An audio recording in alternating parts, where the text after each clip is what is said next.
Ito ang Broad Stream Cast Communicators, ang naiba at kakaibang plataforma sa digital broadcast. Mula Luzon, Visayas, Mindanao hanggang sa iba't ibang dako ng mundo. Broad Stream Cast Communicators, ang sandigan ng sambayanan mula sa walang labis at walang kulang na pagbabalita, paglilingkod, maglalahad ng mga mapagbuong komentaryo at usaping pambayan para sa kapakanan ng karamihan. Broad Stream Cast Communicators, tuwirang maglilingkod ngayon hanggang sa susunod na henerasyon.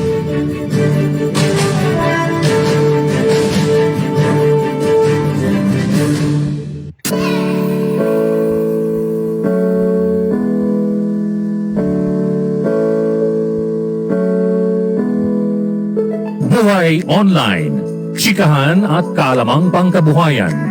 Ating tunghayan, pakinggan at tuklasin ang mga pangyayari at kaganapan sa mundo ng online. Buhay Online, Chikahan at kaalamang pangkabuhayan. Alamin ang pinaka-latest trends mula sa trabaho at kung hanggang saan na ang narating ng teknolohiyang ito. At ngayon, narito na ang ating host, ang ating Techiemommy, si Jaye C. Bautista.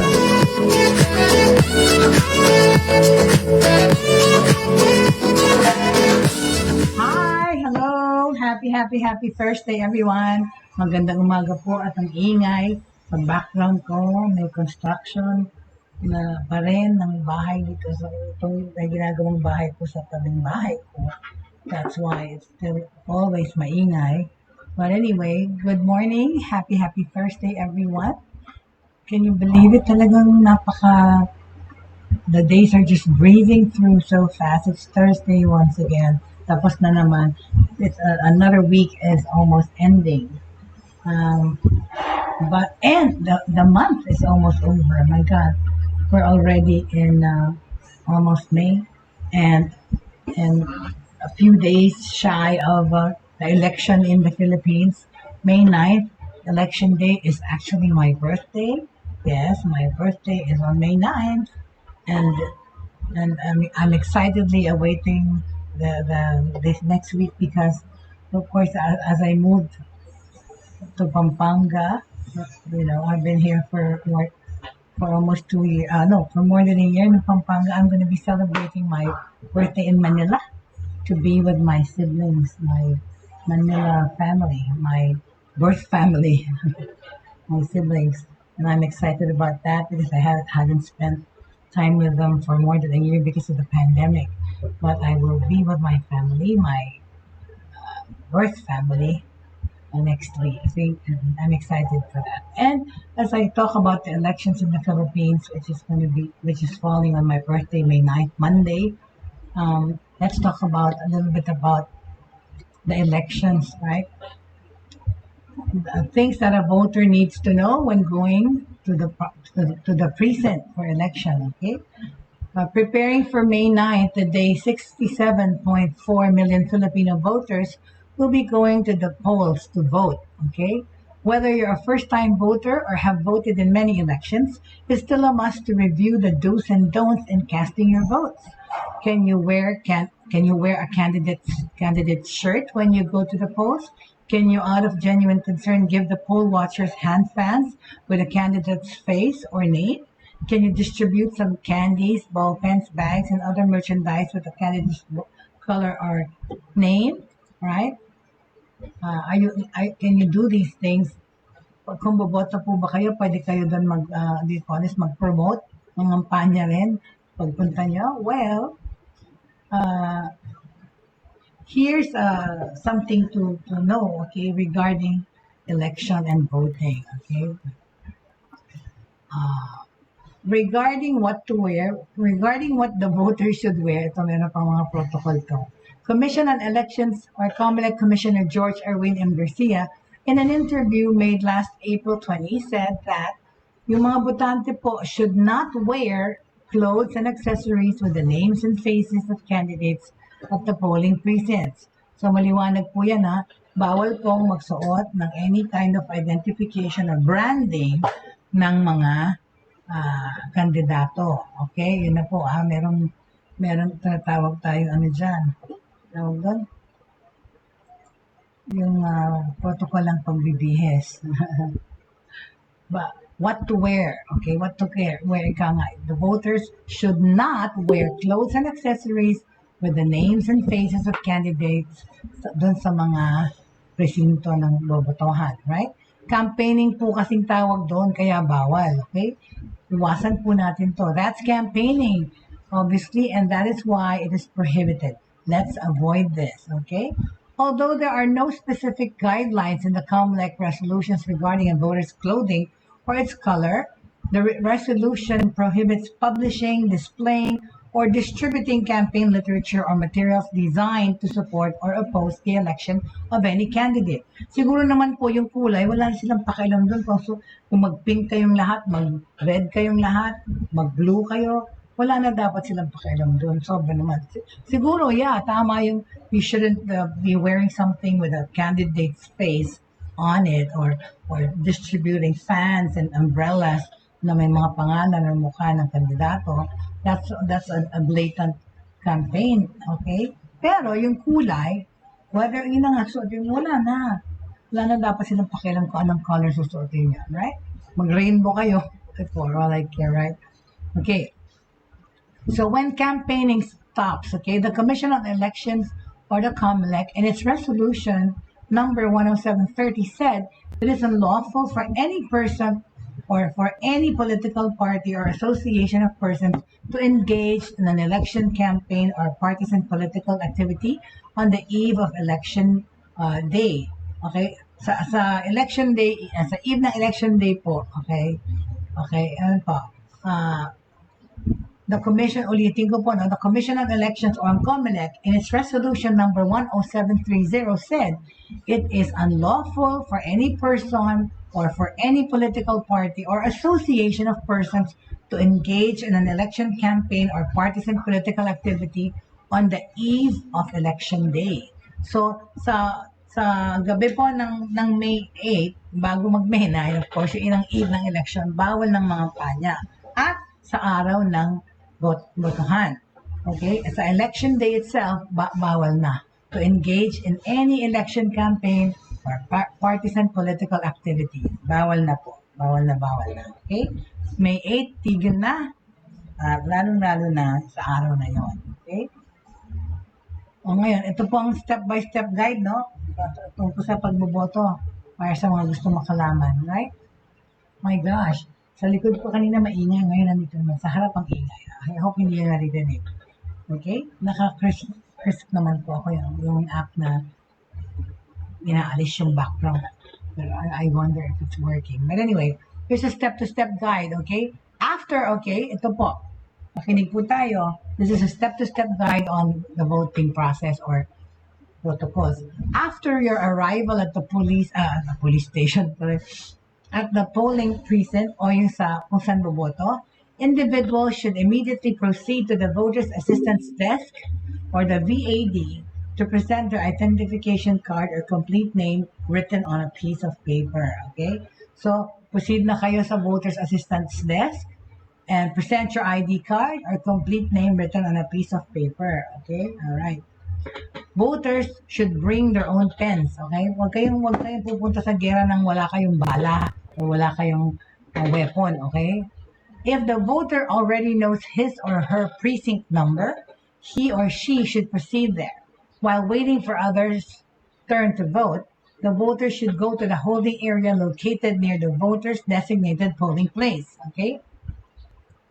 Habang inaantay niyo po ang inyong turn para bumoto, pwede po kayong pumunta na sa holding area which is located near the voter's designated polling place.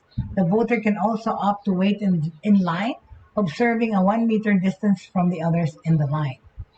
After voting, one's finger will be stained with election ink or indelible ink. Yung hindi na bubulang tinta para alam na tapos na kayo bumoto. Hindi na magdo-double cheating pa, right? Okay. Before entering observing naman health and safety protocols, okay? Before entering the polling area, a voter must wear a face mask, step on a footbath, check one's temperature, and observe a physical distance of 1 meter when in line with other voters. Okay? So ulitin natin, no? Ang health protocols po pagpunta niyo sa presinto ng pagbobotohan. Before entering the polling area, a voter must wear a face mask, step on a foot bath, check one's temperature, and observe a physical distance of 1 meter when in line with the voters. Okay, tingnan na nga tayo, no? Okay, so ano ang mga don'ts sa pagboboto? Piece of paper. Take note, take note. Do not talk to anyone inside the polling area. Bawal mag-usap, bawal magbulungan, mag-usapan per se. Basta bawal mag-usap. Do not talk to anyone inside the polling area. Number 2, do not take photos of the ballot with a mobile phone or any device. Bawal po na ng picture yung balota.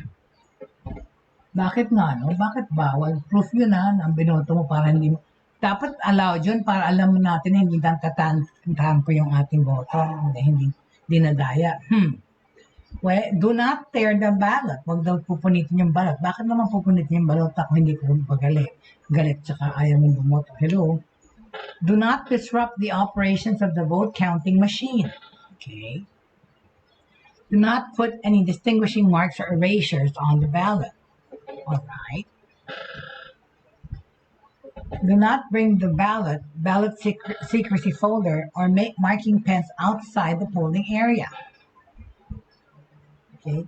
Do not distribute campaign literature or materials, even hand fans, that's designed to support or oppose the election of any candidate, as stated in Section 1 of COMELEC Resolution Number 10730 and Section 66 of COMELEC Resolution Number 10727.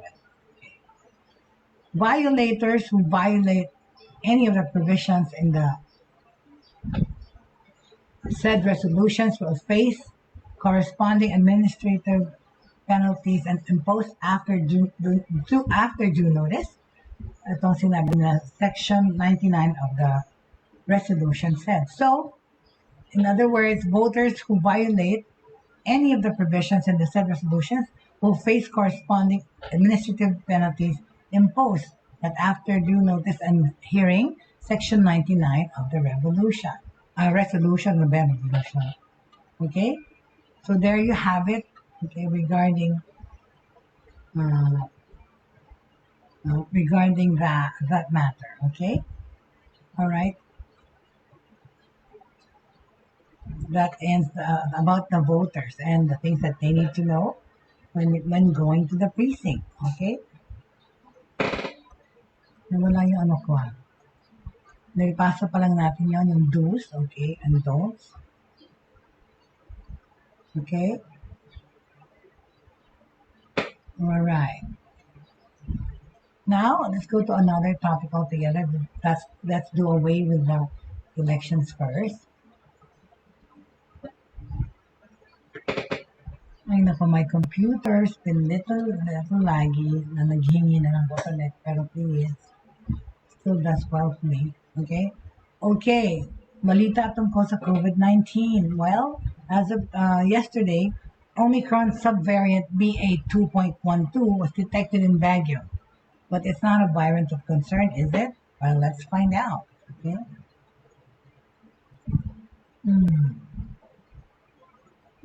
Naman siya. Anyway, let me just, the Omicron subvariant BA.2.12 was detected in Baguio. Okay? But ano pa naman sila? Kasi ang dami nagpupunta sa Baguio eh. Lamig-lamig, ang ganda ng climate. Okay, the Philippines has detected as first case of Omicron's new subvariant BA.2.12, the Department of Health reported Wednesday. The case was a 52-year-old Finnish woman from Finland last April too. BA.2.12 is a sublineage of the current circulating Omicron variant that has been flagged by the United States Center for Disease Control following a spike. Okay? So nagkaroon ng search, in other words. All right. However, at present, the BA.2.12 is neither classified a variant of interest nor variant of concern by the World Health Organization. Okay? The DOH noted that preliminary data show that mutations of the migrant sublineages are associated with higher transmittability. Oy, ano ba yan? There is current evidence that these sublineages cause more than disease. Well, so dapat lang resetahin din ng DOH ang Quezon City and hindi lang Baguio, right? The DOH through its Center for Health Development in the Cordillera, ano ba yan? The DOH, okay, through its Center for Health Development in the Cordillera Administrative Region, detected the country's first BA212 case. Diba? Saan ang galing nga? Itong Finnish woman was not required to undergo isolation at a quarantine facility because she arrived asymptomatic and was fully vaccinated, according to the DOH. She traveled to a university in Quezon City and then to Baguio City to conduct seminars. Okay? Hindi niya alam na meron siyang virus eh. Asymptomatic na kasi. Which a lot of people are, di ba? Like I said, my family got COVID, but my fiance and my son didn't have any symptoms at all. I was the only one with somewhat serious condition that I didn't have to get intubated and get the tube. We just recuperated from the house. Because that's really highly possible nowadays, if you think about it. Okay? Anyway, so yeah, it happened to me, yeah? Okay? Hold on, so let me just, technically this is dying. Okay?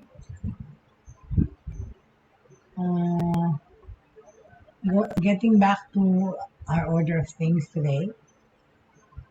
So we took care of that voting, and of course the subvariant has been detected no, sa Baguio.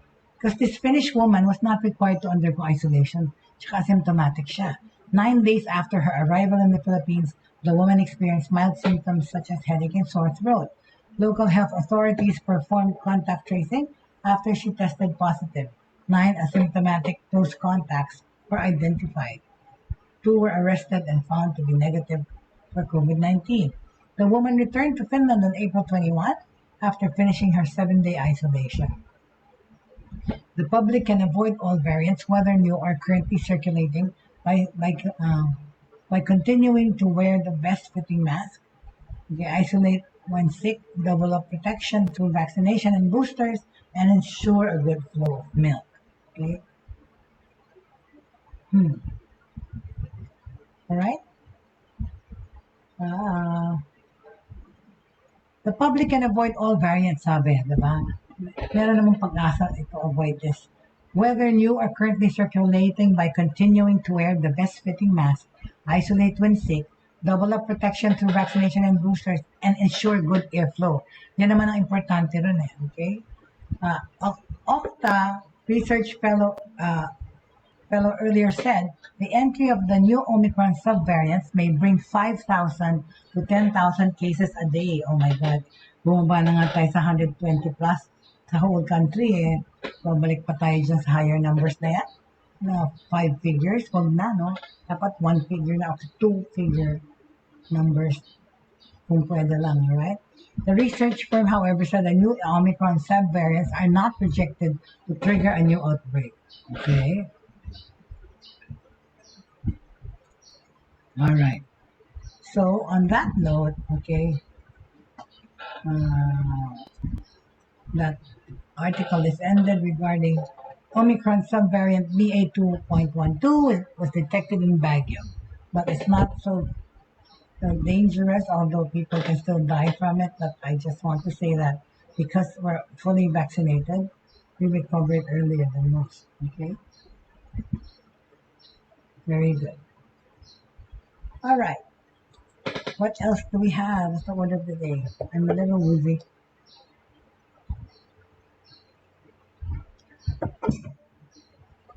Ayan, oh. I want to talk about handful of truth talkers. Sandali, kunin ko lang yung graphic ha. Pasensya na. Because I forgot to particularly bring that to the fore. I think I'll be able to browse. What happened?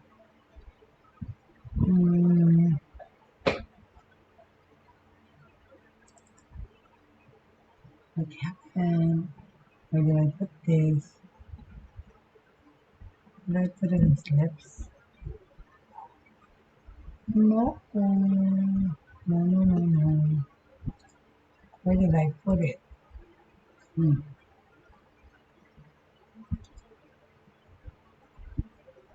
Hold on, please. Bear with me. I'm so sorry.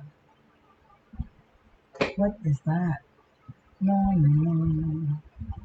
There you go, found it.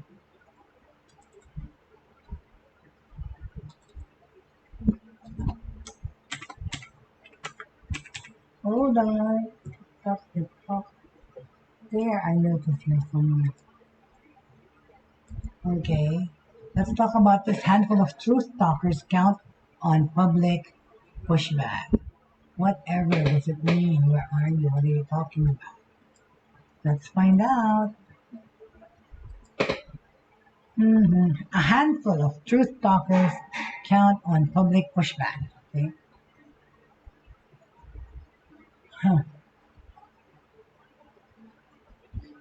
As soon as Vice President Leni Robredo of the Philippines hit the hustlings in her hometown of Naga City in Camarines Sur, bite-sized videos bearing false claims related to the presidential hopeful and circulating on social media. Hindi ko pa nakita po.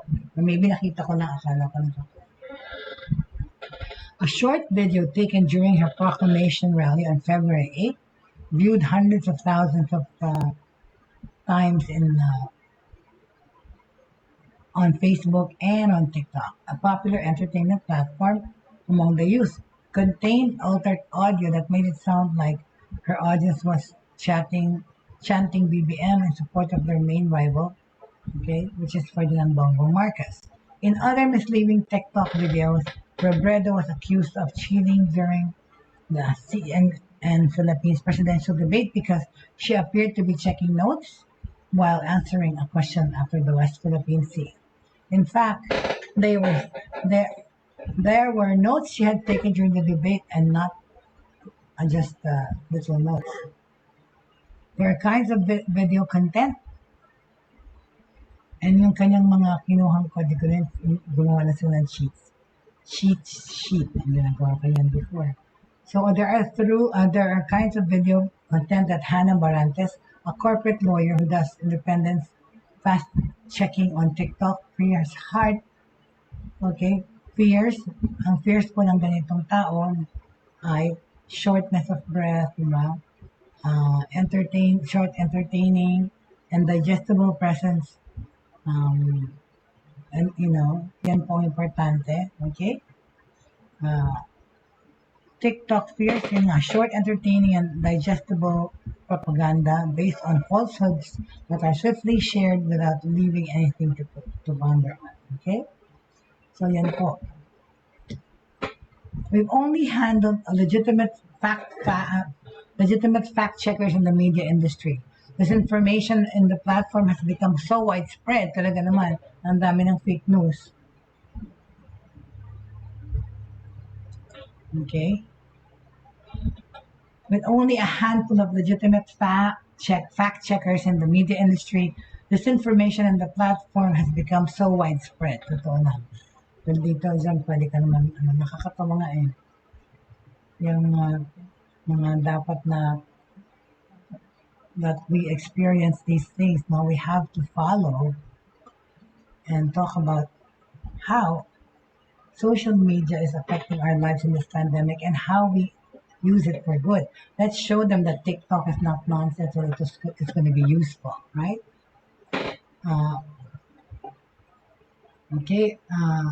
Truth talkers, as they call themselves, felt compelled to clean up the platform, okay?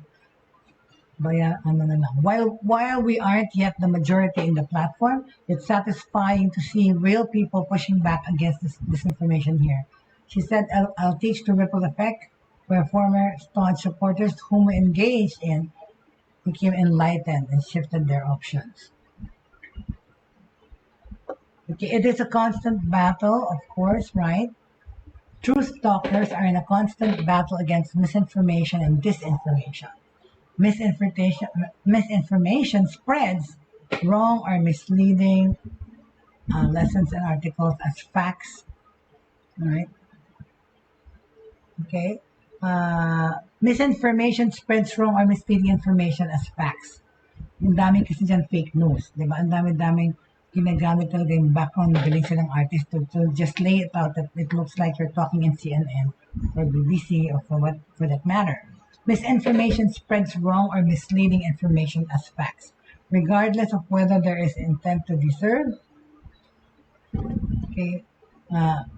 You mean to say when there is an intent to deceive or pangmangloko ka, okay? Disinformation is more insidious as it is the deliberate dissemination of false or fabricated information to mislead or deceive the public of a certain group. No? Pero magandang kampanya yun, ha? Reunited, Christine Hermosa and Jericho. I wonder, ano ba yung theme song doon? If somebody cares to know. But anyway, academics are seeing the potential of emerging platforms like TikTok or Instagram are all of the top apps downloaded in the country last year for some misinformation. Okay, a study published by Internet News in December 21, an emerging social media platforms observed misinformation and disinformation on TikTok videos, particularly on COVID-19 and the upcoming 2022 Philippine general elections, with fairly huge engagements, okay? So, ito, last na lang ba to? Okay, last na lang to yung engagement, okay? Ano yung kanilang engagement? Internews is an internationally non-profit organization that supports civil society groups and local media in promoting trustworthy, high-quality news and information.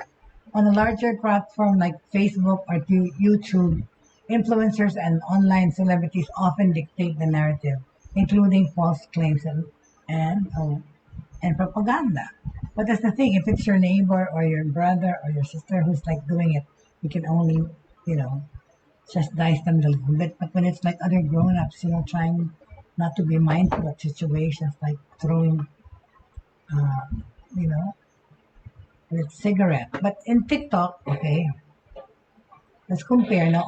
On larger platforms like Facebook and YouTube, while online celebrities often create the narrative, including false claims and propaganda. So I think the artist shouldn't be the one to answer in this forum. Maybe their managers, no? But in TikTok, kasi users and influencers or content creators use what is viral. Whether it's a trending sound, filter, dance choreography of hashtag, according to Samuel Kabuwag, assistant professor in the Society of the University of the Philippines and one of the authors of the Internet News, sadly. Okay?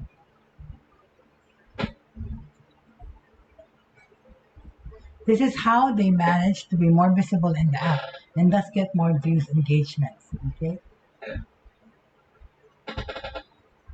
Engagement is a measure of the number of views, shares, and communities. Okay, that they're the ones because the interviews when fake news happens, right? Masyadong magaling kasi nga, like I always say, masyadong magaling na yung mga graphic artists, masyadong magaling na yung mga editors, video editors. Pero nga, ayun nga, pati yung TikTok, nagmamonetize na rin yata. Okay? Engagement is a measure of the number of views, shares, and comments that the TikTok post has generated. Okay? The interview study noted that false or misleading content on this platform were created or engaged with by both anonymous and identified accounts, okay? Including that of the form of disinformation. Here is more organic. Ano ba yung tagline niya? he is more organic and authentic relative to their other platforms, okay? In other words, indicating that the form of this information here is more organized, organic, and authentic rather than yung mga, other platforms. Barante said she makes TikTok videos to explain how laws are interpreted.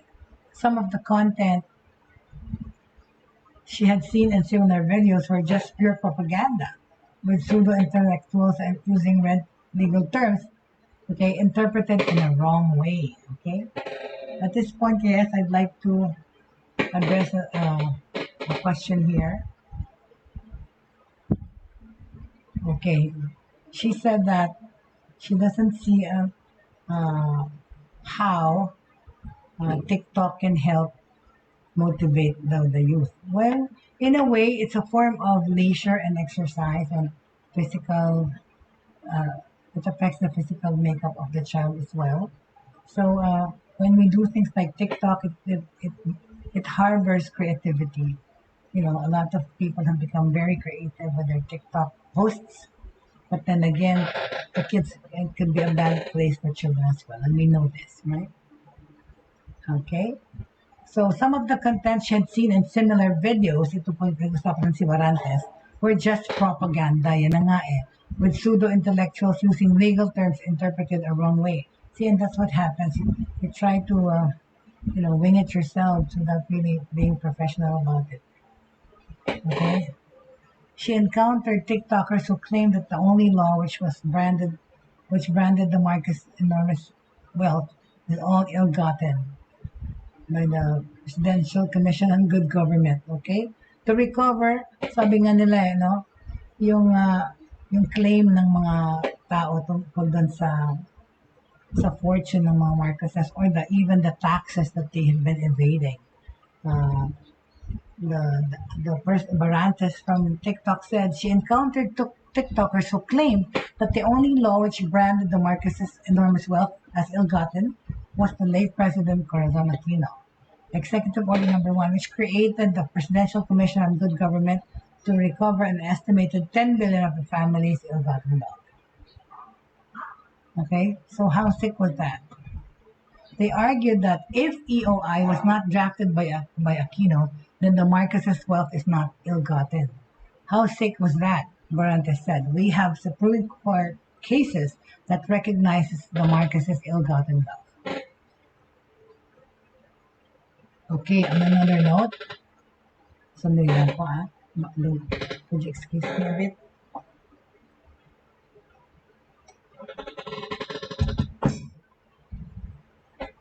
Okay, balik po tayo sa But aside from attempting to question established facts and whitewash history, the videos that Barantes encountered were also direct attacks against Robredo, who beat the ousted dictator's son in the 2016 vice presidential polls. This is consistent with the preliminary findings of sec.ph, tsek.ph, o kanyari check yan, an academe-based fact-checking group. Ang cute naman, sec ang pangalan. It said that Robredo had been the biggest victim of disinformation, while Marcos was its main beneficiary. Talaga naman, di ba? Mga videos na kumakalat, mga memes, na sadyang ginagawa lamang, right? What are you gonna do, right? Naysayers ang tawag dyan, truth talkers naman ang kinakailangan natin. Because, sorba na talaga naman, Wait a minute po yung mga nagtatanong.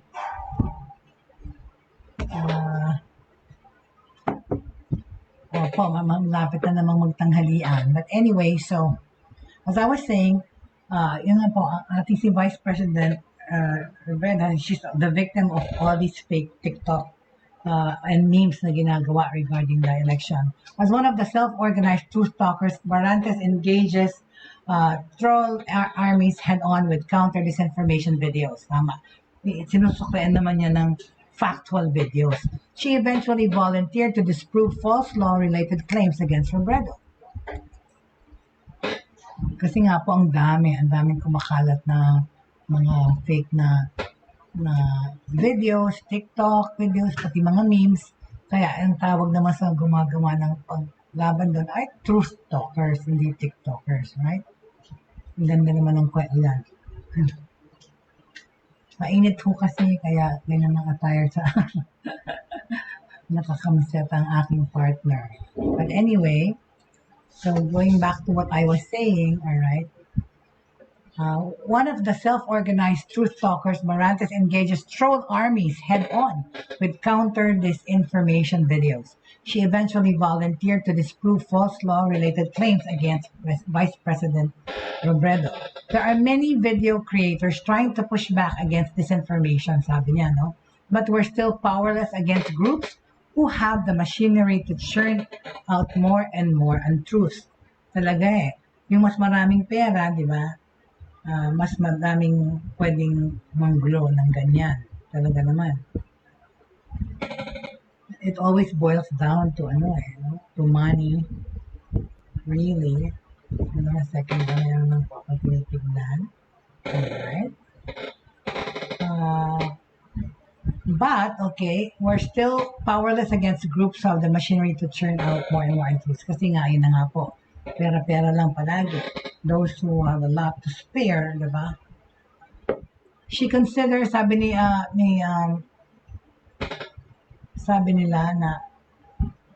na she considers the TikTok algorithm a black hole, where watching one false video would lead a person to more similar content until the platform traps users in an echo chamber.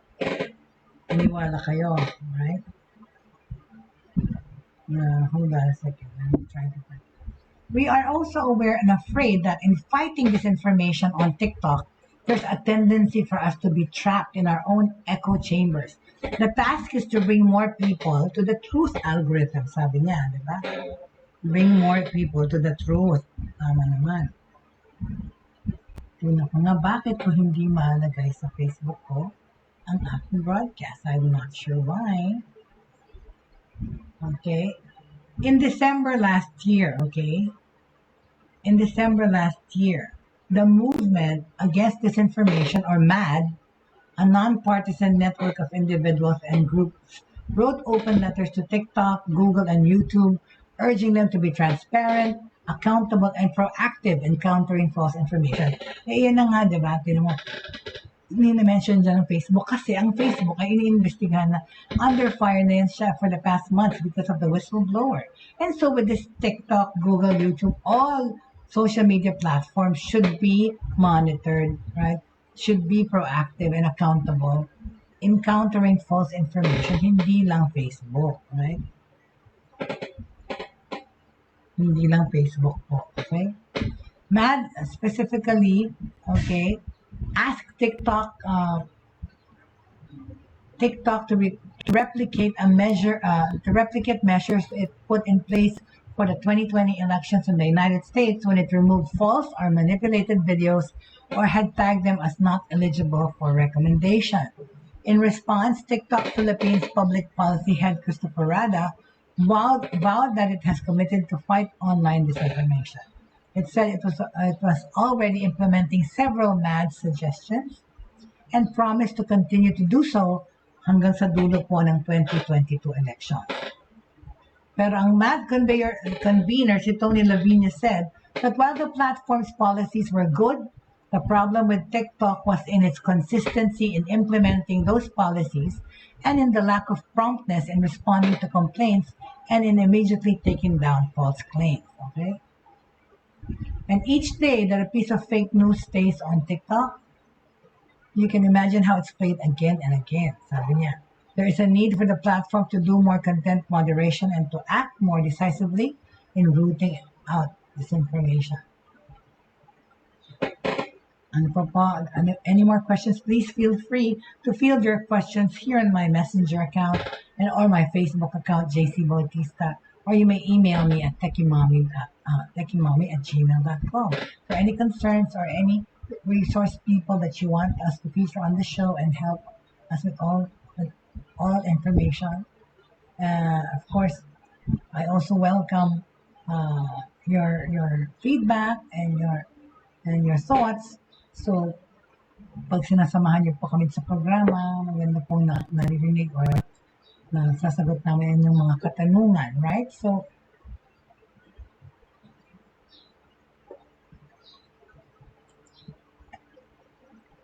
sandali lang po at okay.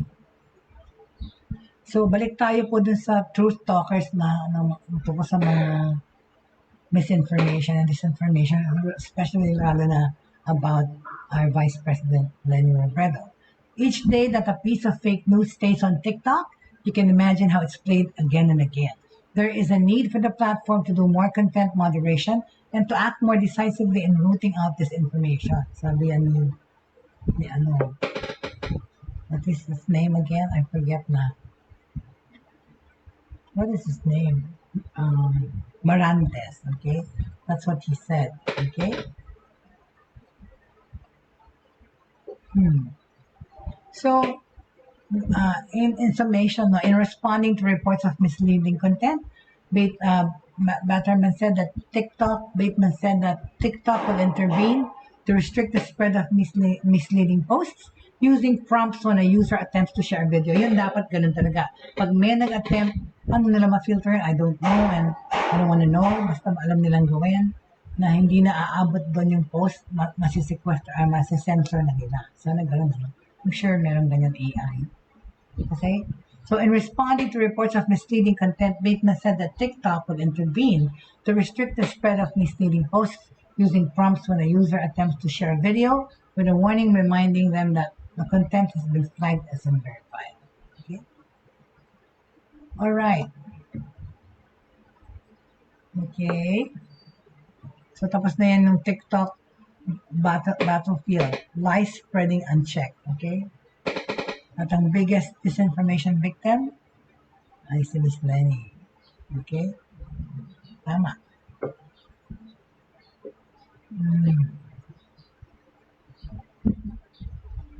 There you go. What else do we have in store for us today? For some reason pa talaga my eyes are getting so blurry because of these glasses. I think it's my eyes. Okay. All right. Ito, matagal na po ito, long time coming, no? How, in the business world naman po, especially in this pandemic, let's talk about lifestyle business, okay? Small business dreams turn your passions into profitable ventures. Okay. Let me change my graphic, please. Por favor. Ayan, tapos na itong si handful.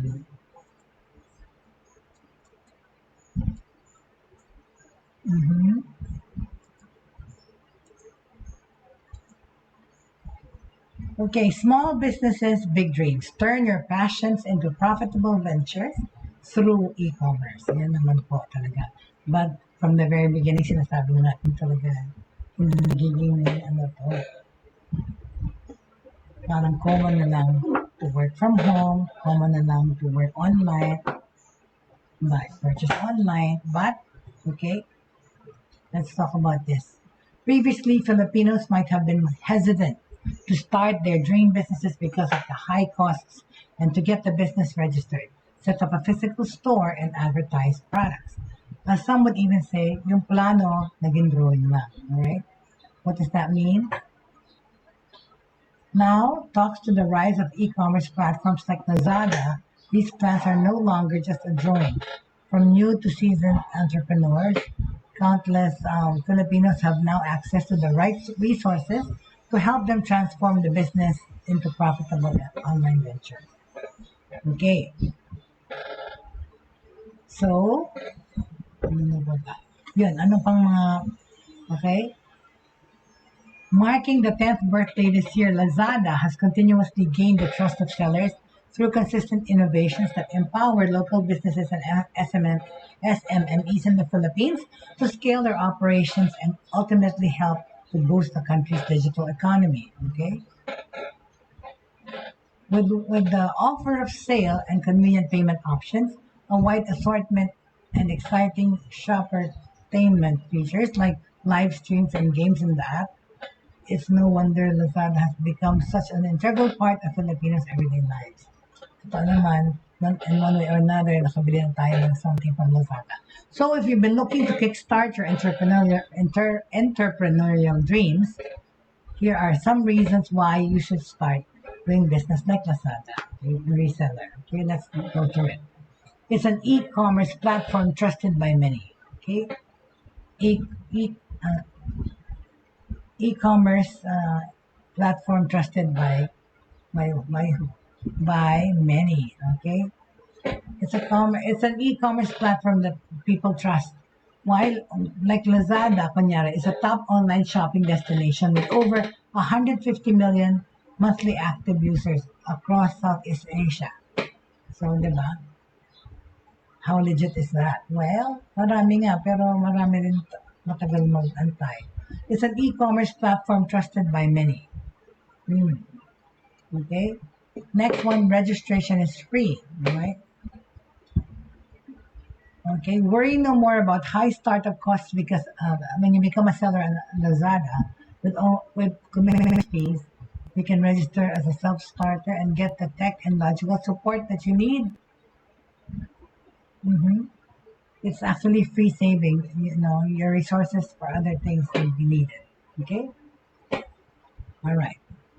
So, we said that registration seemed to be free, but more than anything, okay, registration is easy. It's not complicated to register as an individual or corporate seller at Lazada Marketplace. So it's not complicated to register as an individual or corporate.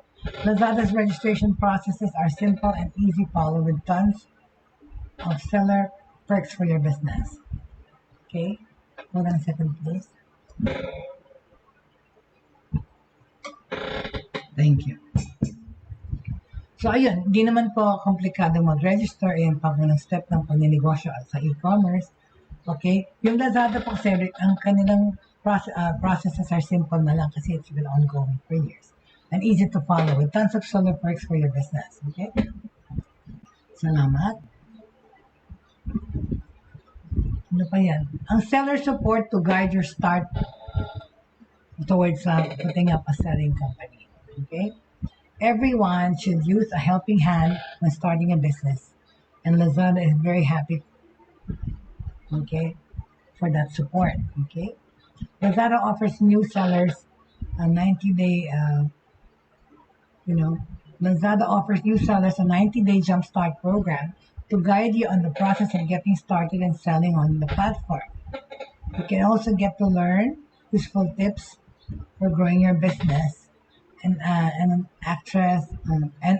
Okay, you also get to learn useful tips of growing your business, and you gain access to Lazada University. Wow, an exclusive online knowledge portal and helpful tutorials on how to build your online business.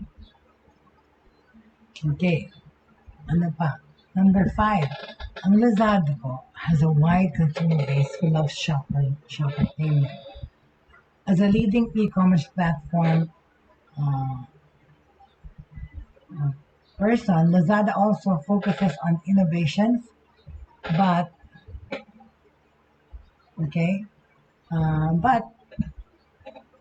excuse me po. Lazada kasi focuses on innovations that add to consumers' lives through an enjoyable shopping experience. But that's the thing, it becomes interactive. Where is to draw the line between, this and that na mga behavior? Hindi natin makikita yun unless we go through it, right? So, as a leading e-commerce platform, ang Lazada kasi focuses on innovations that add to customers' lives through an enjoyable shopping experience, whether it's online, face-to-face. With access to its suite of shopperment features such as Laz Live, an app live stream platform, sellers can connect with customers directly and interact with existing and prospective answers. Our customers will share more ideas, right? Drive traffic and sales to your store. Okay? If you're aiming to drive awareness for your business and products, ang Lazada po is sales. Okay? It is the right platform para sa inyo. Okay? Enjoy access to campaigns and foods like flash sales, tools. Ano ba yan? Tools to yan, basa ko. Nahihilo kasi yung sa glasses ko eh. So, ulitin po natin. Enjoy access to campaigns and tools like flash sales, free shipping, discount vouchers nila, Lazada bonus and cashback, so you can create better value experience for customers. It's safe and secure platform. Okay, so say natin yan. With different features such as easy returns, product ratings, and reviews. Okay, safe payment, review safe payment options, and 24/7 customer service. Okay, Lazada has gained the truth of sellers and shoppers like the what's that girl? I forget at this moment, but with different features such as easy returns, product ratings and review, safe payment options, and 24/7 customer service, Lazada has gained the trust of sellers and promotions. Okay, did we make up the salary there? Na kasi yung mga easy return, then you get product ratings and reviews. When you have a business online, you have to incorporate those features like safe payment options, saka 24/7 customer service. Okay? Lazada has gained the trust of sellers and shoppers alike as a safe platform that provides a secure online shopping experience for everyone. I have a lot to say about that. Not never taking off. I don't think so. Take care of your customers by making sure you give them the best service, just like you're selling to them face to face. Through Lazada's real-time messaging chat functions, it is easier for sellers to engage with customers, answer the questions, okay, and provide solutions to their concerns.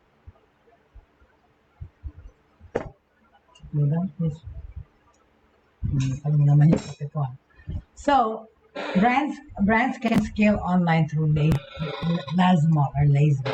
Okay? You'll find online the kids used to watch movies there, Century. Okay, so we said that you have to take care of your customers by making sure you give them the best service, in other words, okay?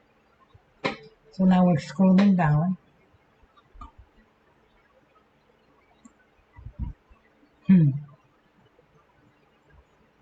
That's the long sleeve. Where is it? Anyway, we'll just ask him later. Let's move on. So where were we? Okay. Driving traffic and sales to your store. If you're aiming to drive awareness for your business and product, ang Lazada or Amazon or ano pa ba? Shopee, okay, these social media platforms are king in this country, king and queen, but they're very powerful. Lalo na sa pandemic na ito, most people don't want to go out, so they just order in. So drive traffic and sales to your store, actual store. If you're aiming to date awareness for your business, okay, yep, they will definitely notice that, okay?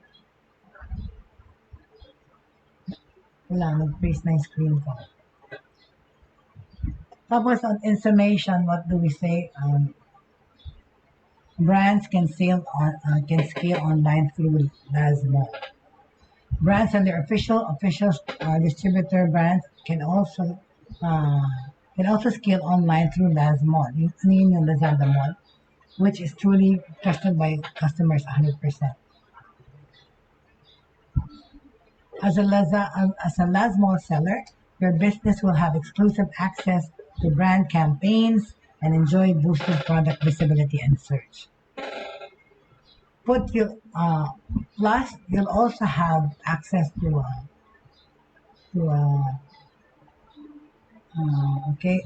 You'll also have access to exclusive services such as ano po yung mga yun? Dedicated store manager, pickup priority, and free product photography, freeing up your time to focus on other important things like sourcing suppliers developing new products and straight away. Okay? So, itong last bit about it, selling is made simple para sa lahat. Okay? Summing it all up, ang features po nitong mga app na ito, ng mga Lazada, mga Shopee, mga Amazon, its features and programs are designed to make selling simple for everyone. That includes anyone from working students to newbies to part-time sellers, plantas, plantitas, all right, all these, you know, having produced numerous success stories of aspiring entrepreneurs in its 10 strong years, Lazada has proven that it is a reliable platform. Okay, it has and will continue to innovate, to open up and more opportunities to Filipinos, and to make sure that they continue. Okay, and on that note, okay, we would like to thank the people who helped us today, and Isadora Celestino is one of them. She's my aunt, my last surviving aunt, and my mom lived on that side. She recently sent us some nice material. Thank you very much. Okay? So maraming salamat po sa mga nagtumutok today. And please feel free, like I always say, to send me not only information but actual physical people who want to discuss things on the show with me and with her also. If she doesn't want to be on cam, she doesn't have to. Okay? But as far as I'm concerned, what's important is the physical bonding, okay? The real-time talking. It's still different. Okay? Tomorrow we will talk about a lot of things and maybe recap what we've studied during the week. And I may or may not have guests. I'm not sure. They haven't confirmed today. But I'll make sure it's going to be an interesting weekend. Okay? Or almost weekend. All right?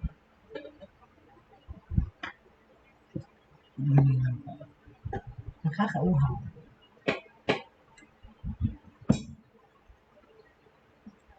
So at the end of the day, we talked about truth talk, TikTok, all those things. Talagang social media has become so powerful in the marketing arena, so powerful in the branding, because people are more known now, not just for their billboards, but they're also for the intrusions on people's cell phones, right? But, buti na lang hindi pa natin nagagawa na may parang AI doon sa mga phones natin at binabasa yung message natin na may store. That's scary. But it is possible, I think, to put some sort of AI or chip under our skin. No, please. But on this note, I'd like to say thank you so much for joining me today.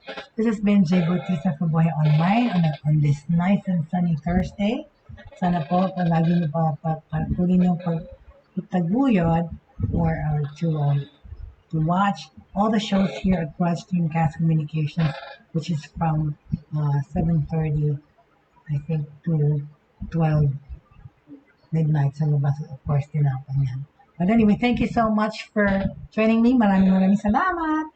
At saka at the end of the day po, anong dapat nating sa puso, right? At the end of the day, 3 things should remain. That's faith, which is pananampalataya, hope, which is pag-asa, and love for everyone. Thank you very much. Bukas po, Friday is our last broadcast day. Not last here in Broad Stream Cast, but last weekday of the week that I am broadcasting. Kasi Monday to Friday po naman tayo. Thank you very much and have a good day. Enjoy your lunch.